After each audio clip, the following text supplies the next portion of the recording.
Olá, meus irmãos, Deus os abençoe em nome de nosso Senhor Jesus Cristo.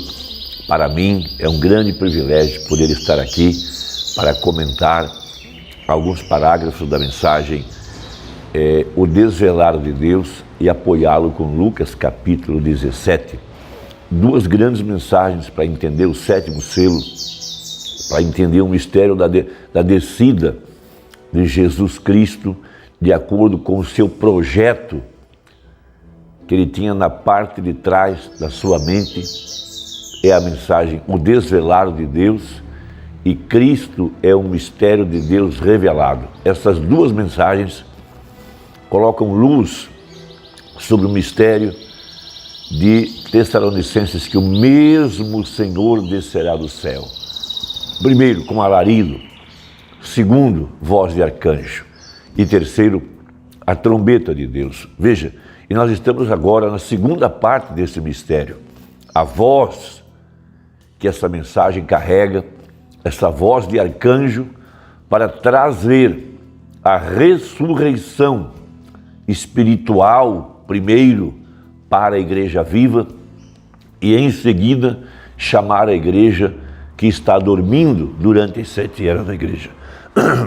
Então, falando a respeito desse mistério, em Lucas capítulo 17, a partir do verso 20, o Senhor Jesus disse assim: e interrogado pelos fariseus sobre quando havia de vir o reino de Deus, respondendo-lhe, disse: o reino de Deus não vem com aparência exterior.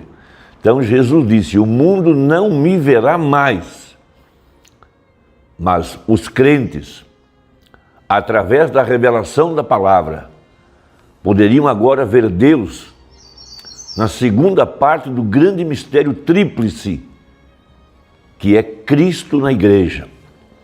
Cristo através do vaso escolhido para cumprir a profecia de Malaquias 4 e de Lucas capítulo 17. Então veja, verso 30, assim será no dia em que o Filho do Homem se há de manifestar. E veja, ninguém pode ter maior revelação do que o profeta, porque certamente o Senhor Jeová não fará coisa alguma sem revelar o seu segredo aos seus servos, os profetas.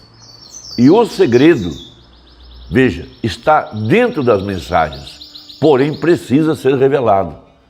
Porque, veja, a própria Virgem Nécia, que tinha lâmpada em suas mãos, lâmpada é a palavra, veja, virgem, então santificada, não pôde enxergar o mistério da encarnação da palavra, porque Jesus disse em São Mateus 25 para a Virgem Nécia: vigiai, pois, porque vós não sabeis. Vós quem? A Virgem Nécia. Veja, por ela não ter o Espírito Santo, ela também não pôde ver o Espírito Santo atrás da pele humana do mensageiro de Apocalipse 10, verso 7. Porque quando você enxerga esta revelação, é quando o seu coração será cheio do Espírito Santo. Porque nesta verdade está o nosso avivamento, nesta verdade está o nosso despertamento. Disse o profeta que o mistério dos 7 trovões é o mistério da sua descida, e esse é o mistério que despertaria a igreja para trazer, para a preparação para o arrebatamento. Então ele pregou a mensagem O Desvelar de Deus. O próprio tema já é profético, já é revelador. O desvelar, tirando o véu. Inclusive é o que significa o nome Apocalipse, tirando o véu. Veja, o livro de Apocalipse é a grande revelação, veja, do mistério de Jesus Cristo aqui no tempo do fim. Por isso Jesus disse a João, ou disse a Pedro, referindo-se a João: se eu quero que ele fique até que eu venha, o que te importa a ti? Então João foi elevado. Veja, ele estava na ilha de Patmos, em meio a cobras e escorpiões e ladrões. Veja, isso traz uma grande lição para nós, que quando você está no lugar que Deus quer que você esteja, todos os perigos que te cercam não vão te atingir, porque você está lá para cumprir um propósito. E Deus tem sua mão sobre você. Que grande lição! Mas ele foi arrebatado em espírito. E ele veio aqui, no tempo do fim, no dia do Senhor, para ver todos esses acontecimentos. Veja, e ele foi ministrado por um anjo. Apocalipse 19 e Apocalipse 22. Inclusive ele quis adorar o anjo. Mas o anjo disse, olha, não faças tal, sou conservo teu, adora a Deus.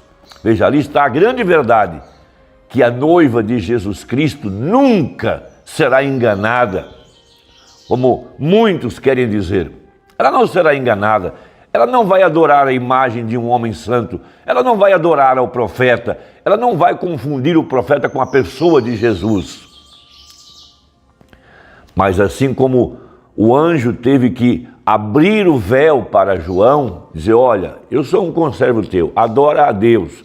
O espírito de profecia, esse é Jesus.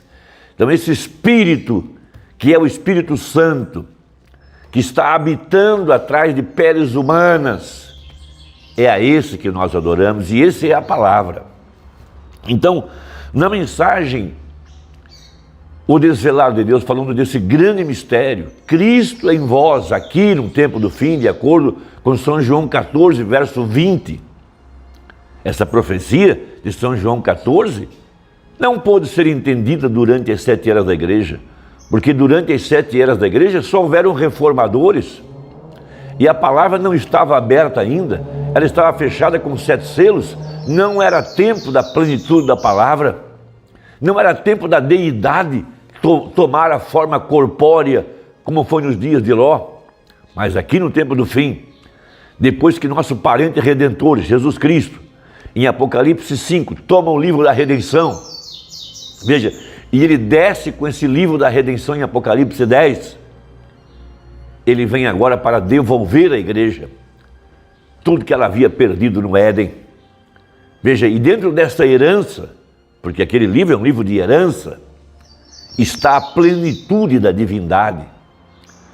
Está a herança que a igreja perdeu, que era Deus morando em carne humana, porque essa é a única forma de vida eterna. Então ele vem para restaurar o que Adão havia perdido.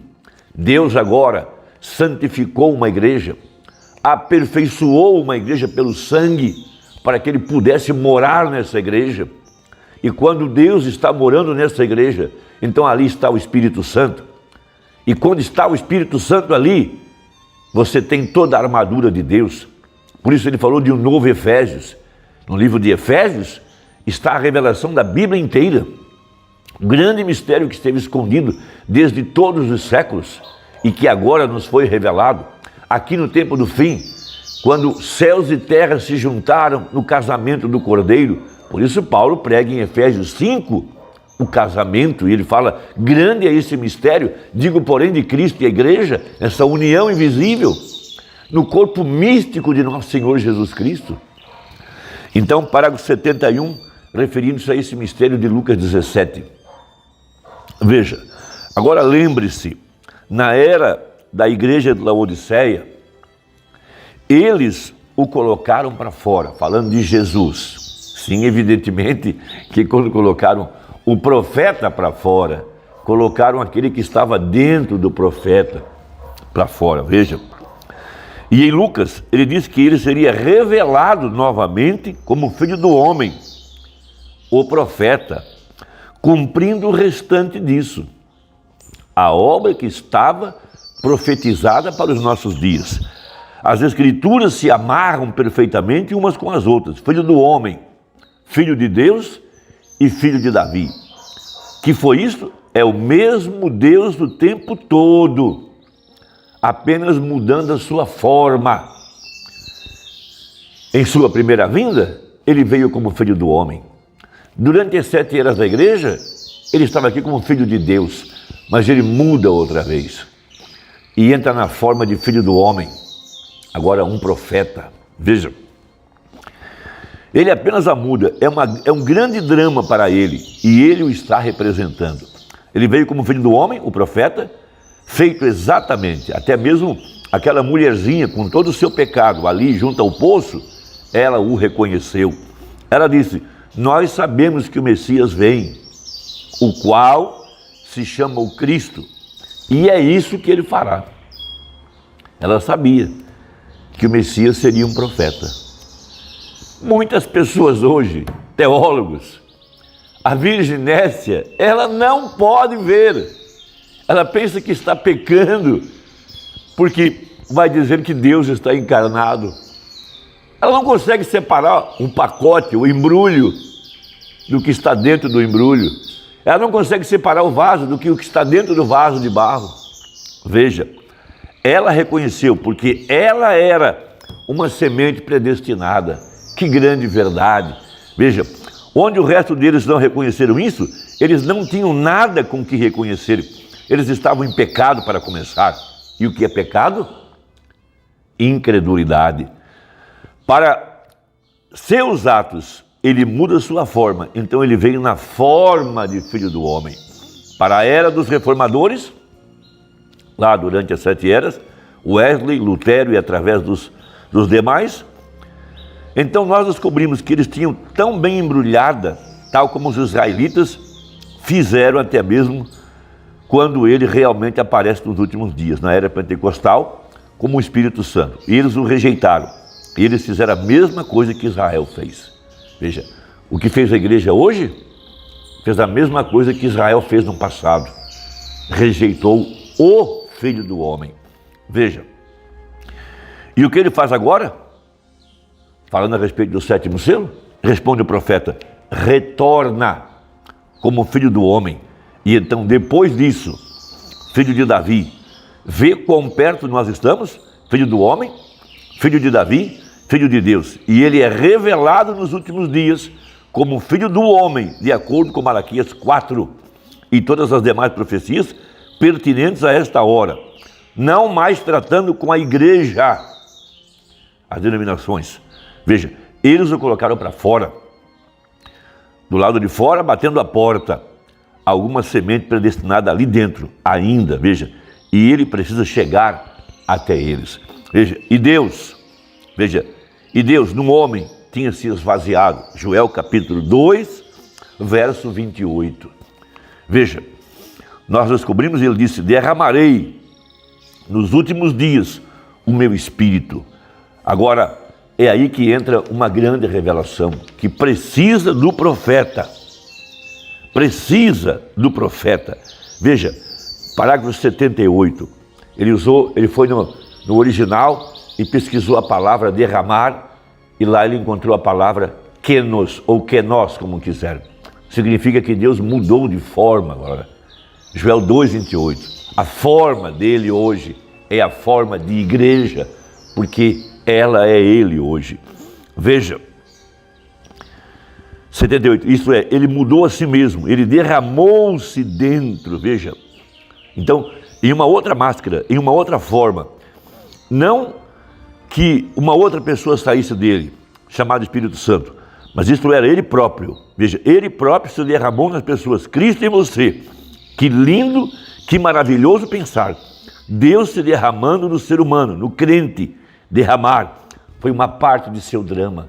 Esse é o plano da redenção. 1 Timóteo 3, verso 16. Deus, toda a plenitude, toda a divindade, corporalmente, estava nessa pessoa, Jesus Cristo. Ele era Deus. E Deus somente. Não uma terceira pessoa, ou uma segunda pessoa, ou uma primeira pessoa, mas a pessoa, Deus velado em carne humana. Irmão, nós vamos continuar. Espero que tenha ajudado. Que Deus te abençoe. E até a próxima, se Deus quiser. Deixa aí embaixo o seu comentário. Eu gosto muito de ler, ver o que você está pensando. Até a próxima. Deus te abençoe. Em nome de Jesus Cristo. Amém.